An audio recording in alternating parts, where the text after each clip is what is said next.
కారంపూడి పల్నాటి వీరుల ఉత్సవాల చివరి రోజు కల్లిపాడులో అపశృతి చోటు చేసుకుంది. దేవతామూర్తులను ఆచారవంతులు నాగలేరులో శుద్ధి చేస్తుండగా విద్యుత్ వైర్ తగలడంతో ఇద్దరు విద్యుత్ షాక్ గురయ్యారు. స్థానికులు హుటాహుటిన స్థానిక ప్రైవేట్ ఆసుపత్రికి తరలించి చికిత్స చేస్తుండగా చిలకలూరిపేటకు చెందిన పల్లపు జూలా నరసింహం, ప్రకాశం జిల్లా పుల్లల చెరువుకు చెందిన అంకారావు పరిస్థితి విషమంగా ఉండడంతో మెరుగైన చికిత్స కోసం గుంటూరుకు తరలించారు. అటు నుంచి వస్తుంటే కరెంట్ వైర్ రాకపోయింది, నీళ్ళలో ఇద్దరు ఉన్నారని చెప్పేసి అన్నారు. నీళ్ళలో కరెంట్ వస్తుంది అన్నారు. ఏదైతే అదేందని చెప్పేసి కర్ర తీసుకుని ఆ ట్రాన్స్ఫార్మర్ దగ్గర కొట్టా. ఏ ఊరు వాళ్ళు స్వామి? చిలకలూరుపేట. అంటే వాళ్ళు ఇప్పుడు దైవాలు దేనికి వచ్చారు?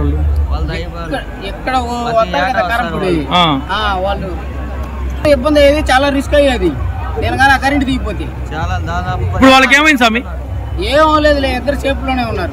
నాకు కూడా జిమ్మని కొట్టింది, అయినా కానీ కొట్టేసి ఏదైతే అదేందని చెప్పేసి కొట్టా. సూర్యాపేట జిల్లా నాగారం మండలంలో